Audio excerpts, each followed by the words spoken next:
Esta noche en Universos Desconocidos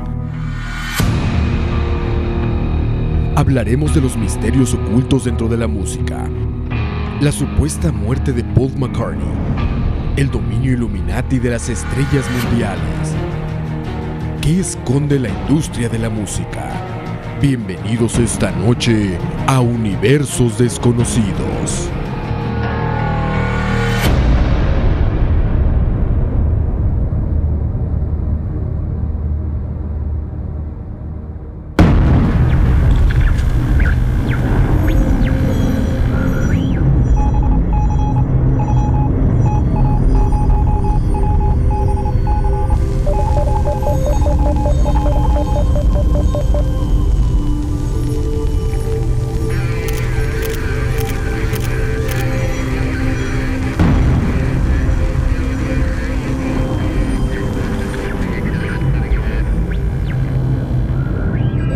Durante años ha crecido el mito de la existencia de conspiraciones de control y manipulación de masas a través de la industria de la música.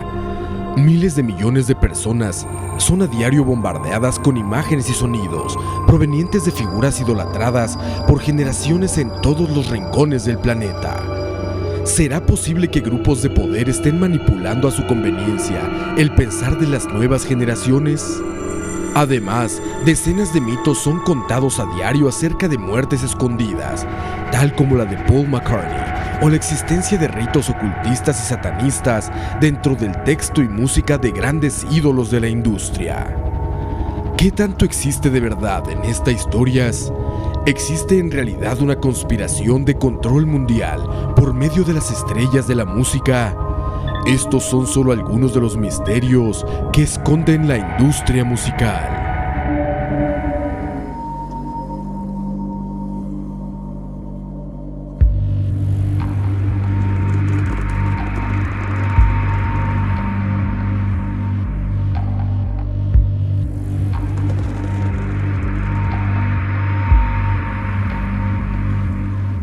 Muy buenas noches, bienvenidos a Universos Desconocidos.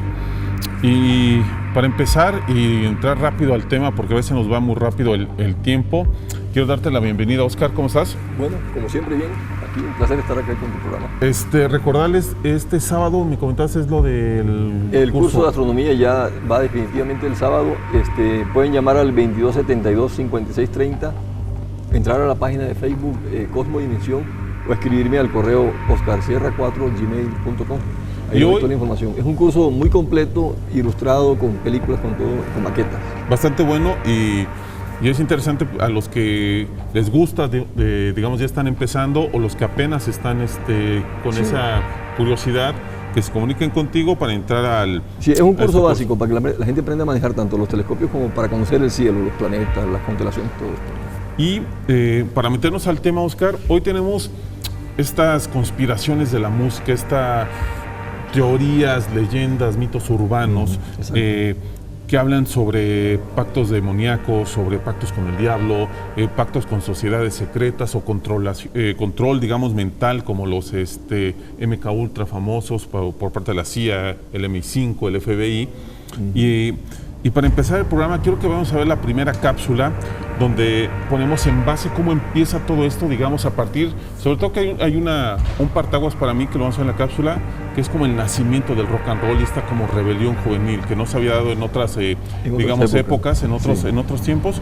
Vamos a ver la cápsula y regresamos con Universos Desconocidos. En 1967, una forma de música subversiva se mezclaba con la política en San Francisco, además de con la guerra de Vietnam en su peor momento. Y para complicarlo, las minorías raciales reclamaban sus derechos, los soviéticos multiplicaban su capacidad armamentista, y el gobierno de los Estados Unidos, en especial el FBI, no podría tolerar que jóvenes con ideas radicales esparcieran ideales de protesta y revolución de pensamiento. Ya desde la época de Elvis Presley, se tenía cierto espionaje y atención a estos movimientos juveniles. A la CIA y el FBI nunca les ha gustado que nada se les salga de control. Precisamente por eso, para tomar control de estos movimientos pusieron en marcha la Operación Caos, que se trataba de vigilar e infiltrar estos grupos con el fin de poder manipularlos y deshacerlos. Se inundó los Estados Unidos con la droga psicotrópica LSD por parte de un gran grupo denominado la Hermandad del Amor Eterno, liderada por el agente de la CIA Ronald Stark, quien se hizo jefe del monopolio de tráfico de LSD, logrando desviar el movimiento de su causa original. Y Oscar, esta de la que veíamos, la Operación Caos y toda esta, digamos, distribución masiva del LSD, que todo el mundo ha de pensar que el movimiento hippie como tal nació de la mano con las drogas y con los alucinógenos, con los psicotrópicos, y no es cierto. No, eso fue como un movimiento despertador de la conciencia juvenil en esos años, que querían cambiar la sociedad, cuando hablaban de volver a la vida natural, al amor, a la paz y todo esto. Y una sociedad controlada con puño de hierro, literal. O sea, la sociedad americana en ese tiempo, aparte de la separación racial que tenían, era prácticamente no permitido nada que no decía el gobierno. Sí, es que fue curioso que en los años 60 empezó una serie de cambios a nivel mundial en la humanidad, porque se dieron las grandes revueltas sociales, incluso la Revolución Cubana, la guerra de Corea y todo esto, y nace incluso Mafalda como un personaje contestatario. Fue curioso. Los derechos civiles de los hombres de color en Estados Unidos, los afroamericanos, empezaron los movimientos, mujeres. Malcolm X y Martin Luther King empiezan las luchas por los derechos raciales, que la gente estaba muy discriminada y todo eso, bueno, todavía.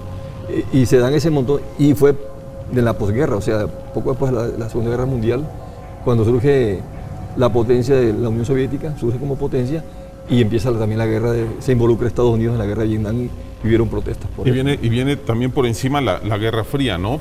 Y Estados Unidos, bueno, los que siguen el programa y nos han visto seguido, y los que son seguidores de todas estas teorías, sabemos que la CIA no se le escapa nada. No, o sea, la CIA no puedes hacer algo que llame la atención, que esté diferente, que esté causando revuelo, y no te estén investigando, viendo de dónde vienes, de dónde es y hacia dónde vas. Y eso pasa, digamos, con este movimiento de protesta contra la guerra de Vietnam, derechos civiles, y se inmiscuyen y lanzan Operación Caos con COINTELPRO, que es un espionaje brutal, que empiezan a infiltrar estos proyectos de jóvenes, las Panteras Negras. Entonces los empiezan a infiltrar y a desestabilizar desde adentro. Incluso había un antecedente de esto con el macartismo en los años 50, cuando incluso Charlton Heston y esta gente se prestaron, Walt Disney, a ser espías de la CIA para denunciar a los actores progresistas, los que tenían ciertas ideas. Esos fueron los antecedentes. Y acá empieza con este señor, Howard Hunter, que trabajaba con Nixon. Fue el que empezó este proyecto a manejar todo esto de Operación Caos, donde matar gente era como algo muy, muy sencillo, desaparecerla. Era callar o desapareces, sí, ¿no? Sí. Vamos a ver la siguiente cápsula y seguimos hablando de esto de los inicios, porque básicamente son los inicios de este control, de este movimiento del gobierno, tratando de subyugar o de mover las piezas como ellos querían. Vamos a la siguiente cápsula, regresamos. Esta noche en Universos Desconocidos hablaremos de los misterios ocultos dentro de la música, la supuesta muerte de Paul McCartney, el dominio Illuminati de las estrellas mundiales. ¿Qué esconde la industria de la música? Bienvenidos esta noche a Universos Desconocidos.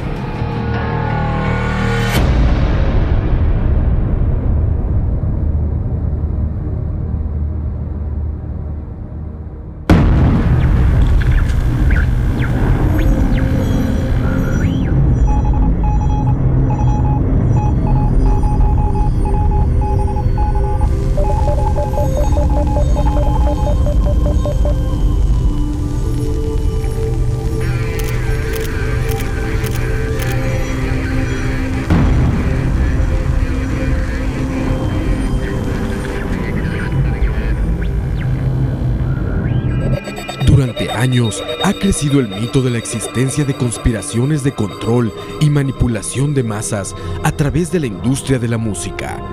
Miles de millones de personas son a diario bombardeadas con imágenes y sonidos provenientes de figuras idolatradas por generaciones en todos los rincones del planeta. ¿Será posible que grupos de poder estén manipulando a su conveniencia el pensar de las nuevas generaciones? Además, decenas de mitos son contados a diario acerca de muertes escondidas, tal como la de Paul McCartney, o la existencia de ritos ocultistas y satanistas dentro del texto y música de grandes ídolos de la industria. ¿Qué tanto existe de verdad en estas historias? ¿Existe en realidad una conspiración de control mundial por medio de las estrellas de la música? Estos son solo algunos de los misterios que esconden la industria musical.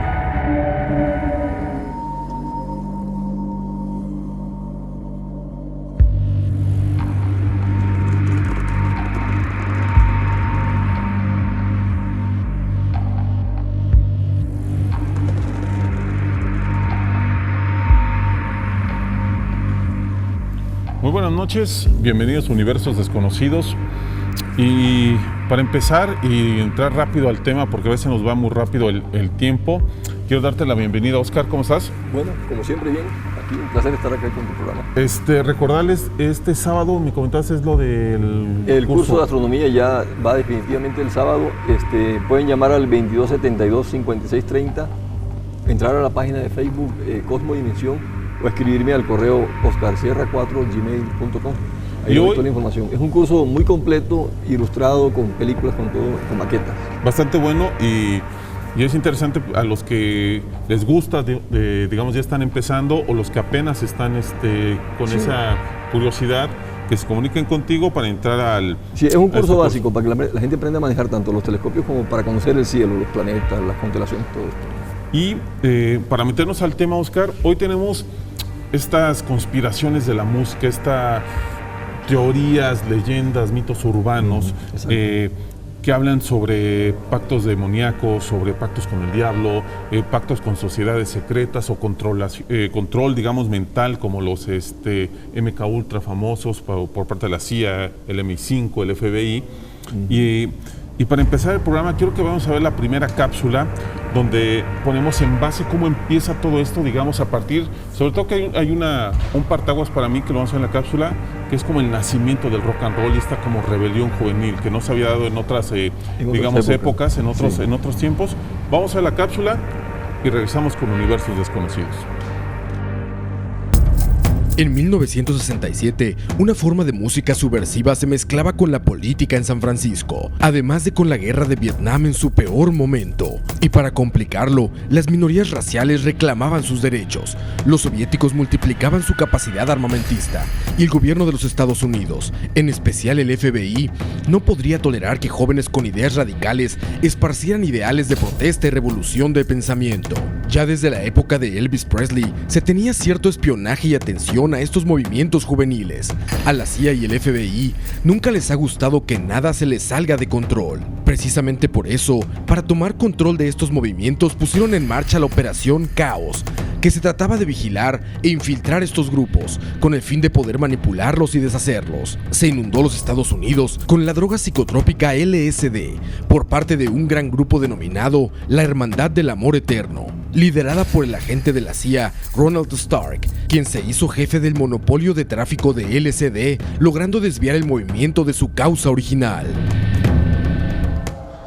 Y Oscar, esta de la que veríamos, la Operación Caos y toda esta, digamos, distribución masiva del LSD, que todo el mundo ha de pensar que el movimiento hippie como tal nació de la mano con las drogas y con los alucinógenos, con los psicotrópicos, y no es cierto. No, eso fue como un movimiento de despertar de la conciencia juvenil en esos años, que querían cambiar la sociedad, cuando hablaban de volver a la vida natural, al amor, a la paz y todo esto. Y una sociedad controlada con puño de hierro, literal. O sea, la sociedad americana en ese tiempo, aparte de la separación racial que tenían, era prácticamente no permitido nada que no decía el gobierno. Sí, es que fue curioso que en los años 60 empezó una serie de cambios a nivel mundial en la humanidad, porque se dieron las grandes revueltas sociales, incluso la revolución cubana, la guerra de Corea y todo esto, y nace incluso Mafalda como un personaje contestatario. Fue curioso. Los derechos civiles de los hombres de color en Estados Unidos, los afroamericanos, empezaron los movimientos, mujeres. Malcolm X y Martin Luther King, empiezan las luchas por los derechos raciales, que la gente estaba muy discriminada y todo eso, bueno, todavía. Y se dan ese montón, y fue de la posguerra, o sea, poco después de la Segunda Guerra Mundial, cuando surge la potencia de la Unión Soviética, surge como potencia, y empieza también la guerra, se involucra Estados Unidos en la guerra de Vietnam y hubieron protestas por eso. Viene también por encima la Guerra Fría, ¿no? Y Y Estados Unidos, bueno, los que siguen el programa y nos han visto seguido y los que son seguidores de todas estas teorías, sabemos que la CIA no se le escapa nada. No, o sea, la CIA no puedes hacer algo que llame la atención, que esté diferente, que esté causando revuelo y no te estén investigando, viendo de dónde vienes, de dónde es y hacia dónde vas. Y eso pasa, digamos, con este movimiento de protesta contra la guerra de Vietnam, de derechos civiles, y se inmiscuyen y lanzan Operación Caos con COINTELPRO, que es un espionaje brutal, que empiezan a infiltrar estos proyectos de jóvenes, las Panteras Negras, entonces los empiezan a infiltrar y a desestabilizar desde adentro. Incluso había habido un antecedente de esto con el macartismo en los años 50, cuando incluso Charlton Heston y esta gente se prestaron Bolding a ser espías de la CIA para denunciar a los actores progresistas, los que tenían ciertas ideas. Esos fueron los antecedentes. Y acá empiezas con este señor, Howard Hunter, que trabajaba con Nixon, fue el que empezó este proyecto a manejar todo esto de Operación Caos, donde matar gente era como algo muy, muy sencillo, desaparecerla. Era callar o desapareces, sí, ¿no? Sí. Vamos a ver la siguiente cápsula y seguimos hablando de esto de los inicios, porque básicamente son los inicios de este control, de este movimiento del gobierno, tratando de subyugar o de mover las piezas como ellos querían. Vamos a la siguiente cápsula, regresamos. En 1980, Henry Kroger reunió documentos sobre el presidente Nixon que al parecer bajo su mandato se habrían orquestado órdenes de espionaje sobre los grupos de rock y los nuevos movimientos juveniles de protesta. Esta ha sido una constante en estas agencias, donde el supremo control de todo es su máximo objetivo. Se sabe que han estado espiando e investigando artistas y figuras del medio del espectáculo para poder controlar lo que ellos promueven y el peligro que según ellos representa para su causa y sus intereses. También se maneja la hipótesis de que han estado detrás de la muerte de varias de estas figuras, tales como Jim Morrison, Elvis Presley, Jimi Hendrix y Janis Joplin. Ellos tenían la meta de poner alto a este movimiento al que J. Edward Hoover, dirigente de la CIA, comentaba que tenía la obligación en dar a conocer que estos artistas y su música eran un peligro para la juventud estadounidense. Existen cientos de informes donde se puede leer cómo esta agencia planeaba destruir este movimiento de protesta, además de sus pensamientos liberales. Y aquí es cuando esto empieza a avanzar y empiezan a ser, digamos, como las leyendas urbanas de tipo los hombres de negro, que las personas que son visitadas, que son digamos hipnotizadas o son drogadas y las van trabajando, moldeando para que no tienen que decir nada, no tienes que decir esto lo olvidas, esto jamás ocurrió, y empieza este trabajo sucio del gobierno. Sí, eso se da en varios campos, incluso el mismo fenómeno OVNI se ha dado, ¿no? Y se me olvidó decirte que en esa época surge el movimiento underground, en los años 60, más o menos por la misma época, que afectó incluso hasta el cómic, el cine, la música. Jim Fonda fue una de estas grandes activistas contra la guerra de Vietnam, que el papá se enojó con ella, ¿cómo es? Sí, el padre de Jim Fonda. Padre Jim Fonda, ¿cómo era? Bueno, no me acuerdo el nombre de él ahora, el apellido Fonda también, que él era muy con el gobierno, tuvo una gran pelea con Sí, porque como lo comentabas, ahí fue el choque, digamos, entre la generacional que rompió, digamos, el molde y más o menos de lo que ahora vivimos nosotros o disfrutamos, fue parte de esa lucha, digamos, que se logró conseguir. Quiero recordarles que estamos totalmente en vivo y que también estamos en contacto a través de Facebook, Universos Desconocidos TV, para que nos den sus comentarios sobre el tema, sus sugerencias sobre otros temas que también quieren que tocamos y también sus fotos de evidencias. La otra semana que viene vamos a estrenar una nueva sección que se llama el Top 3 de Evidencias. Entonces vamos a seleccionar entre todos los colaboradores de Universos Desconocidos las 3 mejores fotos que nos lleguen, las vamos a comentar y le estaremos preparando un premio para el primer lugar que alcance en todo el mes. Claro. Vamos a ir a un corte y regresamos más con las conspiraciones de la música.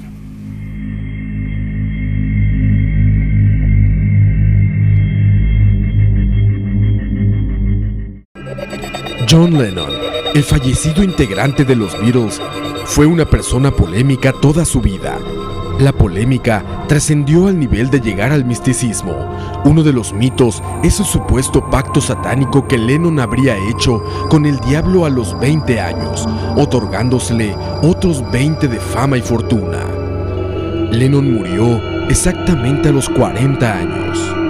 Charles Manson, el famoso satanista, se refirió a John Lennon como el profeta y dijo que fue por él por quien mandó a asesinar brutalmente a la esposa de Roman Polanski. Una de las declaraciones más polémicas de Lennon fue cuando afirmó a la televisión que los Beatles eran más famosos que el mismo Jesús, lo que enfureció a muchos de sus seguidores e incluso molestó tanto a uno de ellos, Mark David Chapman, quien el 8 de diciembre de 1980 lo asesinó afuera de su apartamento.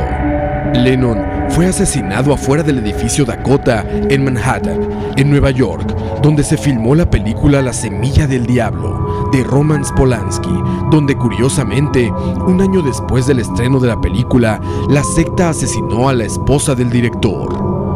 Uno de los eventos más misteriosos se relata por sí solo en este video, donde Lennon lee a Yoko Ono, su pareja, una carta donde un fanático le relataba una premonición que un espíritu que se hizo llamar Brian Epstein le comunicó por medio de la Ouija. La carta decía que Lennon iba a ser asesinado por un fanático. Dear Mr. Lennon, from information I received while using a Ouija board, I believe that there will be an attempt to assassinate you. The spirit that gave me this information was Brian Epstein. He said the attempt was made in place of March 6th, 70, and Mr. Epstein also said that Paul McCartney was alive in London.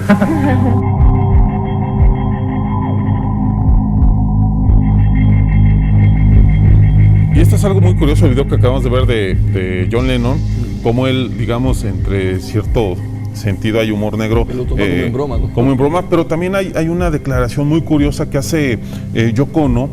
Ella era muy aficionada, de hecho se cree que era bruja, de hecho en algunas entrevistas ha dicho sí, soy bruja, a veces medio molesta. Ha dicho, ella decía que ella había en la carta astral y en el tarot le había dicho a John Lennon que en la fecha en la que lo asesina, ella le había dicho a John que esas eran fechas que tenía que pasar en las Bahamas de vacaciones. Y John no le hizo caso, y no, yo me quiero quedar en Nueva York. Y es cuando sucede su muerte. Sí. Eso lo comenta después, porque era muy aficionada a la magia, al ocultismo. De hecho, en su casa de Nueva York, en el edificio Dakota, tenían, en los varios pisos que tenían una sala, un piso entero dedicado a reliquias egipcias. Y se comenta que hasta al parecer tenían momias que habían financiado de unas excavaciones ahí en Egipto.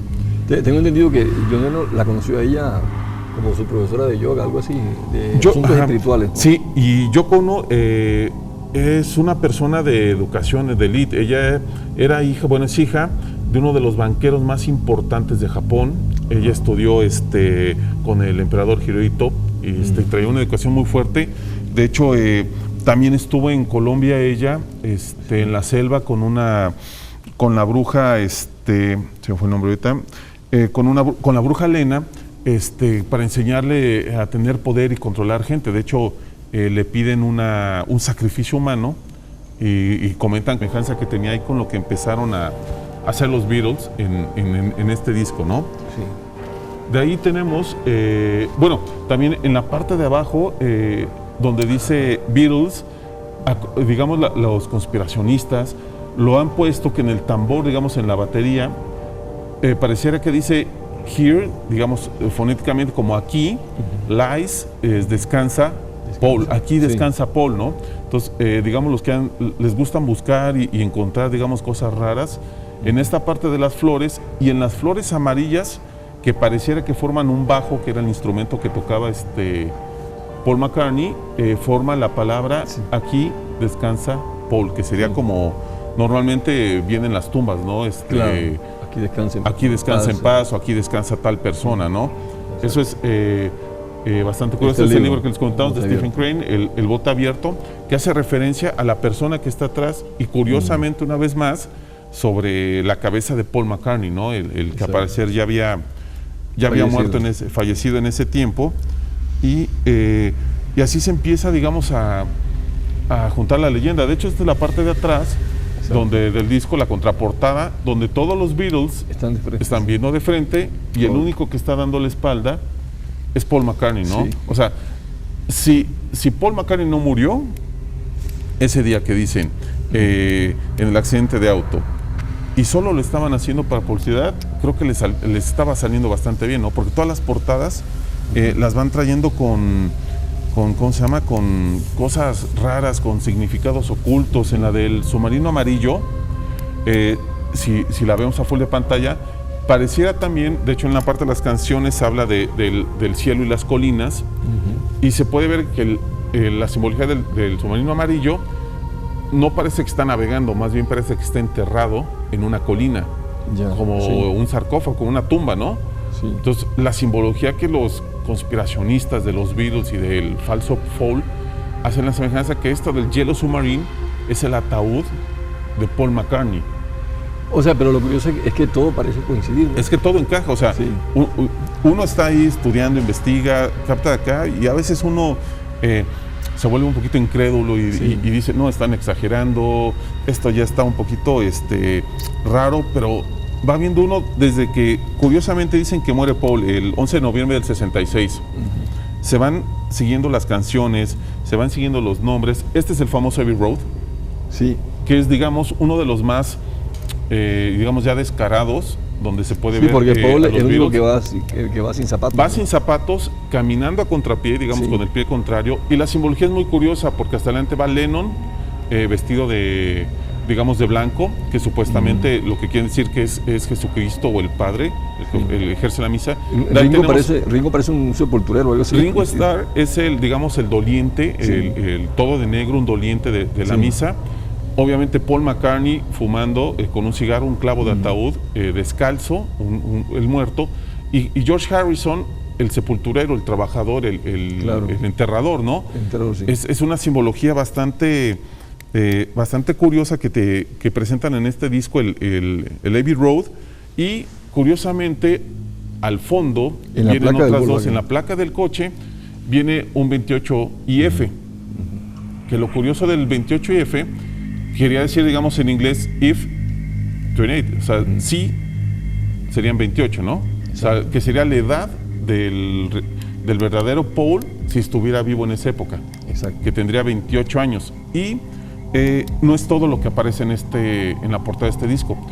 La presión que al parecer sufrían los Beatles del MI5, que era de parte de oficiales de alto grado, al fondo podemos ver una patrulla de Londres, y una persona de afuera de traje muy sobria, observándoles muy poco tétrica y como observando todo lo que hacen.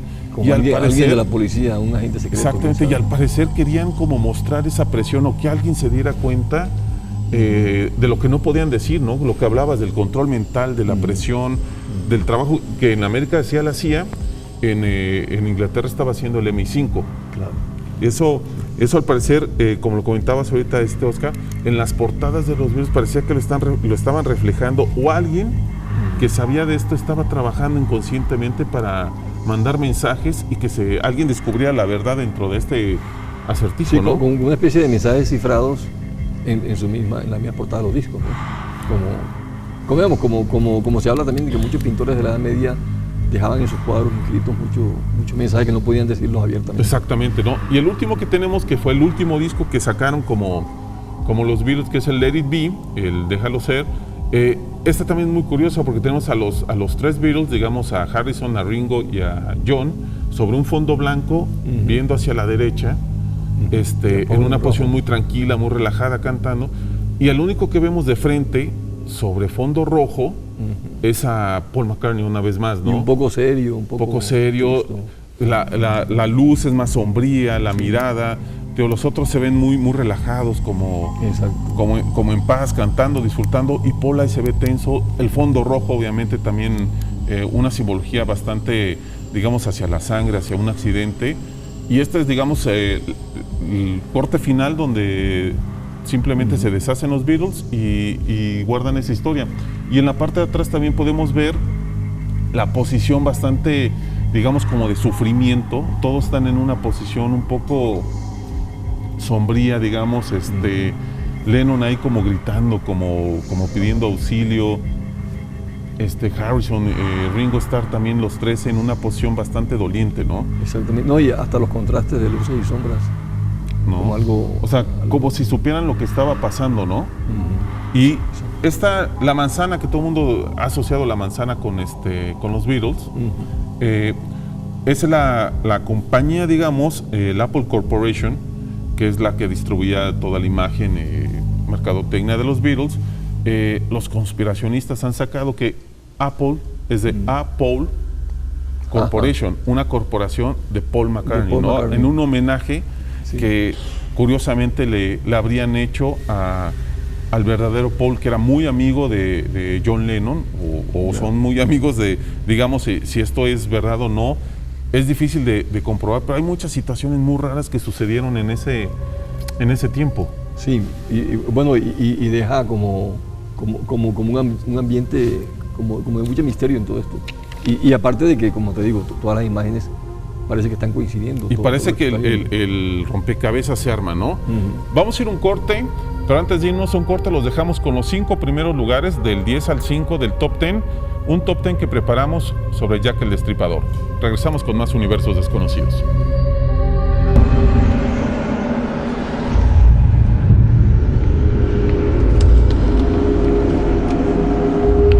Top 10. Cosas que no sabías de Jack el Destripador. 10. El número total de víctimas. Es comúnmente conocido que fueron 5 los asesinatos de Jack el Destripador, nombrados como los 5 canónicos. Sin embargo, la prensa de 1981 creía que Jack el Destripador había cometido más de 11 asesinatos. 9. El evento doble posiblemente no ocurrió. 2 de las muertes ocurrieron en la misma noche. Se cree que Jack fue interrumpido durante el primer asesinato, llevándolo a cometer un ataque aún más brutal más tarde ese mismo día, el asesinato de Liz Stride. Existen diferencias entre este asesinato y los 5 restantes. Stride fue asesinada de frente viendo al atacante. Las 3 anteriores fueron atacadas de espaldas. La localización es diferente. Jack prefería lugares apartados y tranquilos, y este ataque ocurrió en medio de la calle y sus heridas fueron causadas por un cuchillo diferente que con el que asesinarían a Catherine Edowitz 45 minutos después. 8.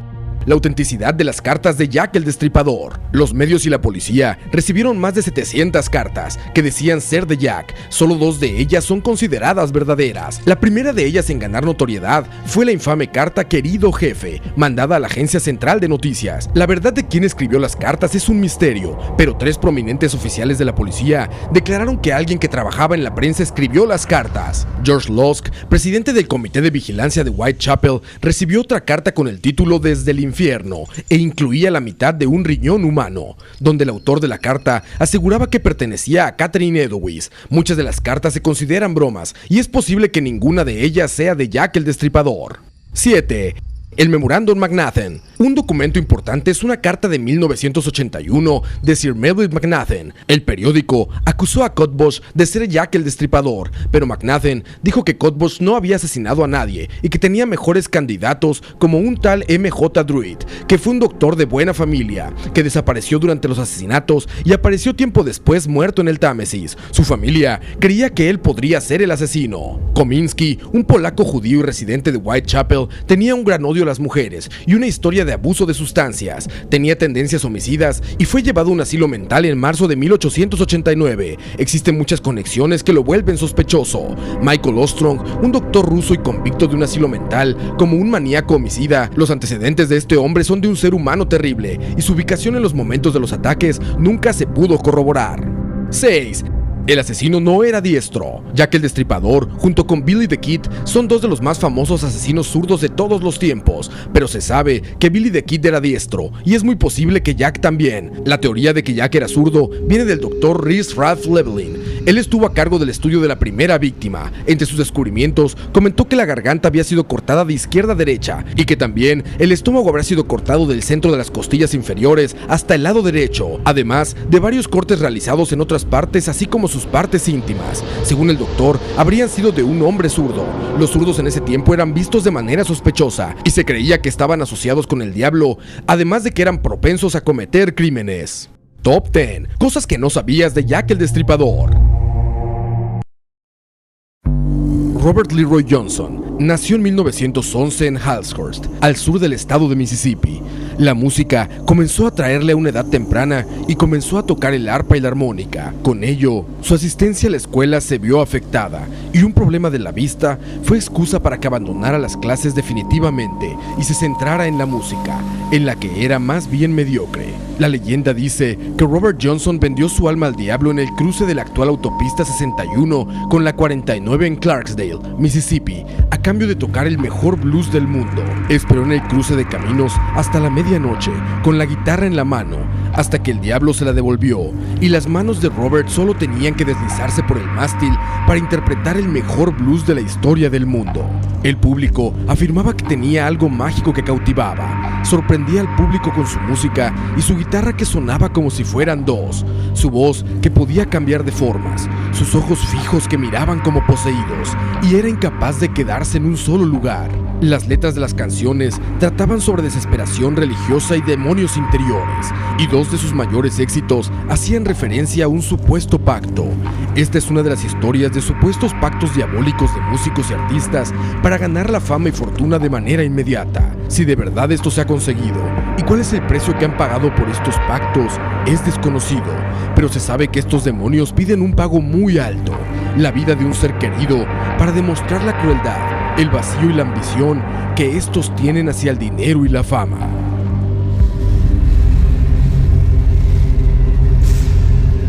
Regresamos a Universos Desconocidos para seguir hablando de este tema. Antes que nada quiero recordarles que estamos en vivo y estamos también a través de Universos Desconocidos TV en nuestro Facebook, para que nos manden mensajes, comentarios sobre el programa. Aquí ya estamos leyendo algunos. Quiero mandar saludos a Jonathan Arian Gamboa, que también nos habían pedido ahí un saludo muy especial, que siempre nos ve. Andrés Romanini, que nos regaló aquí un ejemplar, digamos con las calaveras de cristal muy famosas, muy bonito el trabajo. Las de Belice, las mayas. Las de Belice, las mayas, muy buen trabajo ahí con Andrei. También con Yasnira Mendoza, que fue su cumpleaños, una felicitación a que siempre nos escribe, que siempre nos ve. Y Nadia Hidalgo Mora, que también nos comenta que nos ve de todos los jueves. Holman, te doy la bienvenida. Gracias, Chuck, qué bueno verte, y también a ti, Oscar, qué bueno compartir contigo. Un placer. Y Holman, Oscar, empezamos a hablar y vimos la cápsula donde veíamos de estas, comentarios que se ha hecho sobre los pactos satánicos, y se ha hecho durante no sé cuántos años, pero ¿qué de fondo hay o cuánto se puede trabajar realmente un pacto satánico? O sea, bueno, para entender, digamos, desde la visión de un mago, yo, para lo poco que conozco, sé que es un trabajo larguísimo, no es cualquier cosa, digamos, el intentar una ceremonia de estas.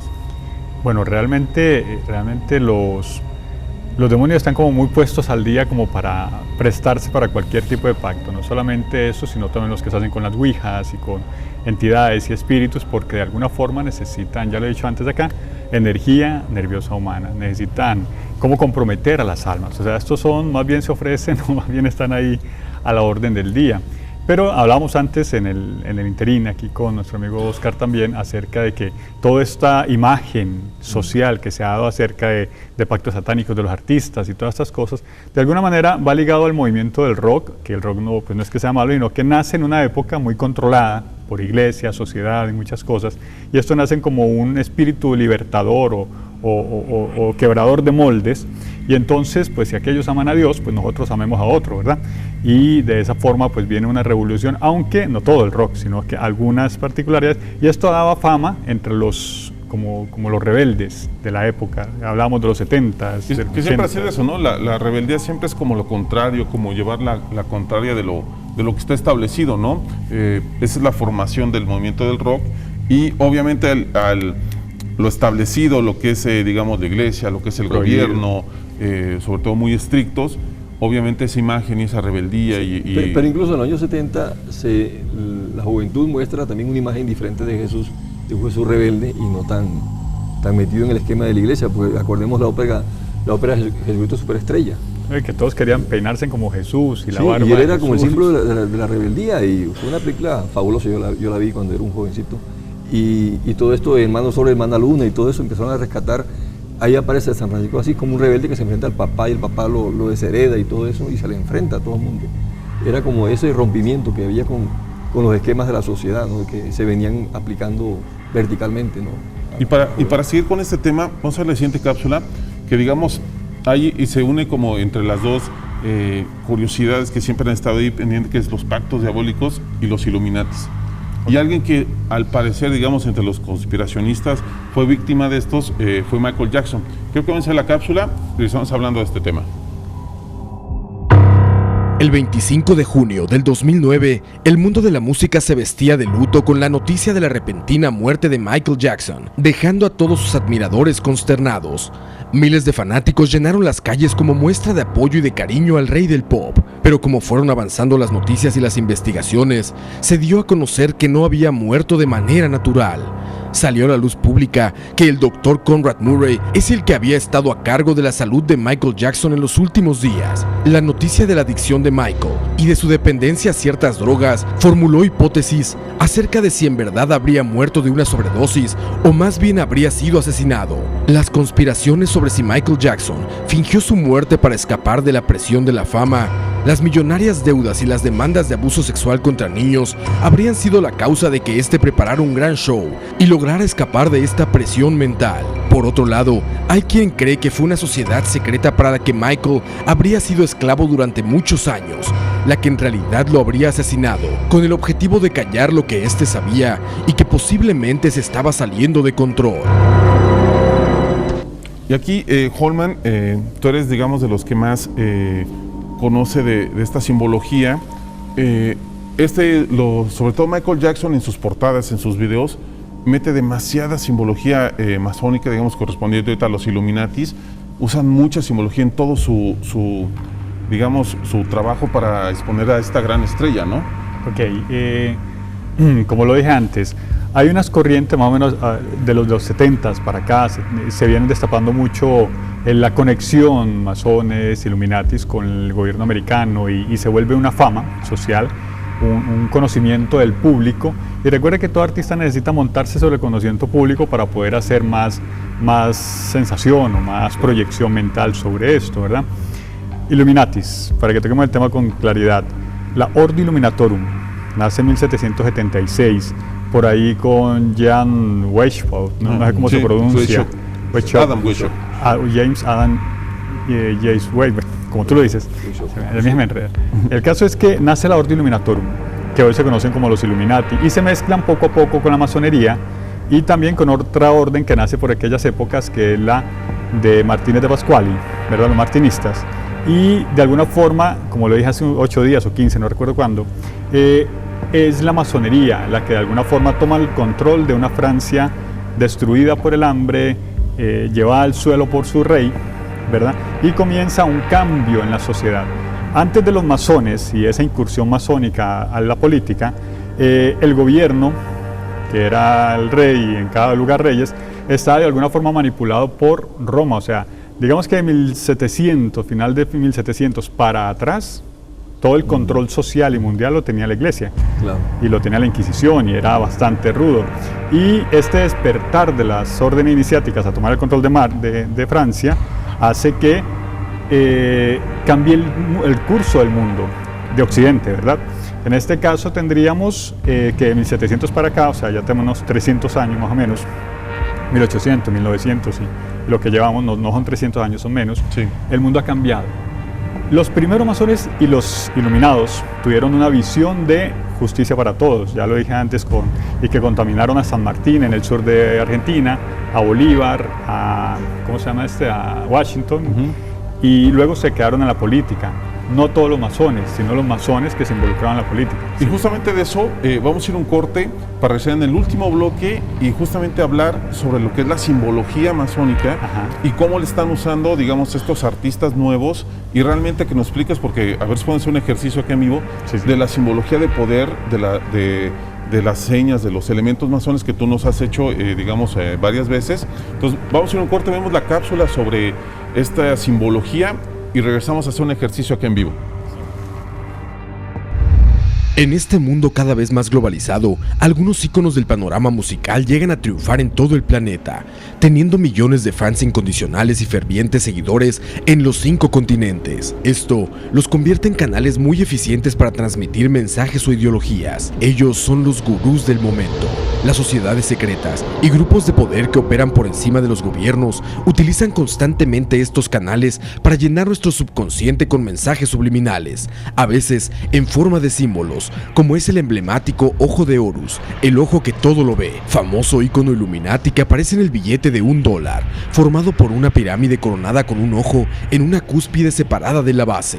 Pero realmente, estos artistas estarán siendo controlados por una sociedad secreta, una élite de personas solo dedicados a controlar todo lo que realizamos por medio de una hipnosis usando la música, el cine y demás medios de propaganda masiva para lograr su siniestra meta. Regresamos a este último bloque de Universos y como lo habíamos comentado antes de irnos a corte, vamos a hacer un ejercicio con la simbología masónica Illuminati, sobre todo con runas, que es con lo que tú lo sabes trabajar bastante bien, y cómo lo que tú comentas se proyecta o te, digamos, te modifica, ¿no? tu subconsciente al estar viendo esas imágenes, ¿no? Ok, la conexión del subconsciente, o sea, el subconsciente, nuestra memoria consciente, aunque mentalmente no lo percibimos, nuestro cerebro de emociones, nuestro plexo solar sí, a través del nervio óptico, conexión con nervios craneales y luego conexión al nervio vago y llega al plexo solar, que es la cuna de nuestro subconsciente, porque esta es la cuna de nuestra conciencia. Bien, el ojo que hemos estado viendo, que se presenta en el billete del $, es ese ojo que también lo tiene la iglesia, en la Santísima Trinidad, que representa el ojo de Dios. Pero lo tenían los egipcios cuando hablaban del ojo de Horus, ¿verdad? Que también se conoce como que está antes de Horus, el ojo de Ra, porque Ra es como el redentor. Horus es el redentor de Ra, de Osiris, para llegar a Ra. Entonces, ese ojo es muy antiguo, es de los egipcios, puede tener 4000 años acá, ahí lo tenemos en la foto, en la imagen. Y el ojo de Dios está metido en un triángulo que representa la Trinidad divina del ser espiritual, que la iglesia se conoce como la Santísima Trinidad. Que se repite en todas las religiones que han existido en el mundo. Una Trinidad, que es el espíritu, el alma y la mente divina, que es la Trinidad que compone al ángel. En el mismo Popol Vuh aparece una Trinidad también en la creación. Sí, en todas las creaciones sí, hay una Trinidad. Hay una Trinidad. Entonces la Trinidad egipcia, Isis, Osiris y Horus, que solo tenemos Padre, Hijo y Espíritu Santo en la religión, y que representa nuestra esencialidad como ángeles divinos, está representada por ese ojo. Por eso el ojo es sagrado, es divino, y lo ha utilizado la masonería porque ellos saben de este ojo sagrado, que es el ojo que nos conecta con la divinidad. Entonces ese dibujo, el ojo que hay ahí, nos va a conectar directamente con nuestro ser emocional. Entonces dijimos que vamos a hacer una prueba kinesiológica. Una prueba kinesiológica es que mide la potencialidad de nuestro espíritu ante un símbolo X o Y. Aquí nuestro ¿cómo es? Modelo, qué sé yo, no sé cómo le digo, es Chuck. Chuck, yo necesito que tú coloques tus dedos haciendo este mudra, o también con Oscar. ¿Cómo? A ver. Ok, vamos a ver, no. Oscar a ti y yo a ti. Haz lo mismo que hago yo, Oscar. No, a Chuck. Vamos a tratar de abrirle los dedos con las 2 manos. Utiliza tus 2 manos, Oscar. Abrir estos 2 dedos sí. que necesitamos. Sí. Pero yo necesito que tú mires el ojo de Osiris. ¿Está bien? Fuerza. No dejes de abrir. Haz lo mismo. Ábrelos tú. Ok. Ahora no lo mires. Y vamos a hacer lo mismo. Fuerza. Sí, se abrió. Se abrieron completamente. Nuestro subconsciente reconoce esa energía y le da potencia, poder y fuerza, y eso es lo que hace el billete del $. Cuando tú lo miras, ahí está el símbolo, tal vez no lo detallas, pero él tiene poder y fuerza en nuestro subconsciente. Ahora, vamos a otro símbolo, muy importante, no sé si se... voy a traer un pailo. Es una runa, como el símbolo de amor y paz, ahí pero está, volteado. ¿lo es? De amor y paz. Es una runa, ojo con eso. Esto es una runa, un símbolo sagrado, volvamos a enfocar, si me regala la cámara. Este símbolo es la runa Man o Manás, que representa la conexión con el Espíritu Divino de Dios, el cielo. Es decir, cuando yo me conecto con la luz cósmica, que es la posición sacerdotal. Ya los sacerdotes perdieron esa runa y hacen así, Padre, te rogamos que mires. No, era así originalmente en el asunto sacerdotal, pero por rebeldía nace lo contrario. Volvamos a enfocar. Y esta sería entonces El que usaban los hippies. Sí, el que usaron los hippies, que era la runa sacerdotal o divina invertida boca abajo, que es como tener una cruz boca abajo. Entonces genera otro efecto en el inconsciente. Esto no es ningún símbolo de peace and love, ni de paz y amor, ¿verdad? Que usaron los hippies. Este símbolo es una rebeldía a la runa Dios, por la que la runa man es la runa Dios, ¿verdad? Ahí viene el nombre man, hombre divinidad. Es más o menos la imaginería que usan los satanistas, digamos, ¿no? Ajá, vamos a ver, vamos a colocar acá, no se ve mucho, pero a Chak le vamos a hacer una forma kinesiológica con la runa man al derecho, es decir, así, como es, recibiendo las fuerzas del cosmos. Quiero que tú le abras sus dedos, la misma cosa, que mira la runa y fuerza. Perfecto. Vamos a invertirla, ojo con esto porque veo muchos muchachos, en cuenta la camiseta de Michael Jackson en el video, veo muchos muchachos con la runa man al revés. Vamos a verla. Observen lo que le va a ocurrir a Chak con su subconsciente. Mira la runa man al revés, fuerza. Fuerza, toda, Chak. Otra vez, fuerza, toda. ¿Qué te ocurrió? No, de hecho la pierdes. O sea, de hecho quien lo intenta hacer en su casa, porque es, o sea, parecía que lo estamos arreglando, pero es bastante curioso, lo hemos hecho varias veces con mucha gente del canal y quiero que, se me está acabando el tiempo, porque o sea, tenemos es un el consejo que debilita. El consejo, la runa Ir, sus hijos, la runa Man al revés, sus hijos la utilizan. Está en los símbolos, tiene la medallita allí colgada y eso es un portal hay que para tener energías mucho débiles. cuidado con los símbolos, investigarlos antes de hacerlo. Me despido rápido porque se nos está acabando el tiempo, nos falta poner los 5 peleadores del Top 10. Les agradezco por estar esta noche con nosotros en Universos y les recuerdo que pronto vamos a estar en radio, en FM, con un programa igual de Universos Desconocidos. Vamos a estar todos ahí con más temas, con llamadas, con contacto con ustedes. Los 5 primeros lugares del Top 10 de Jack el Destripador. Muchas gracias. Nos vemos el sábado a las 8 y el próximo jueves a las 9 de la noche.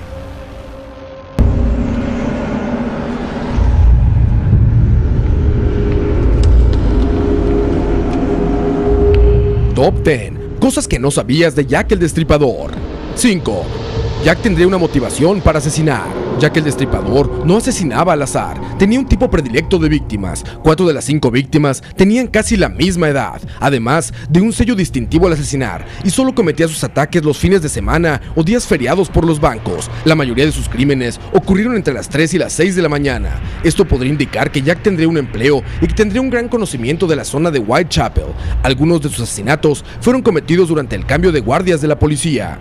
4. Jack no era un doctor. Una de las mayores teorías dice que Jack el Destripador era el doctor William Whittigall, el propio doctor de la reina Victoria, pero esto es una teoría errónea que se ha usado en películas y libros. Nacido en 1816, el doctor Gold tendría 71 años cuando ocurrieron los asesinatos y los testigos aseguran que Jack tendría unos 30, y aunque las mutilaciones a las víctimas consistían en haber removido cuidadosamente varios órganos, lo cual lleva mucho a la gente a creer que se trataba de un doctor, también un hombre de ley podría tener acceso a la anatomía por la disección de cadáveres de criminales. William Stewart comentó en 1939 que el asesino podría ser una mujer, una dedicada a hacer abortos en esa época. 3.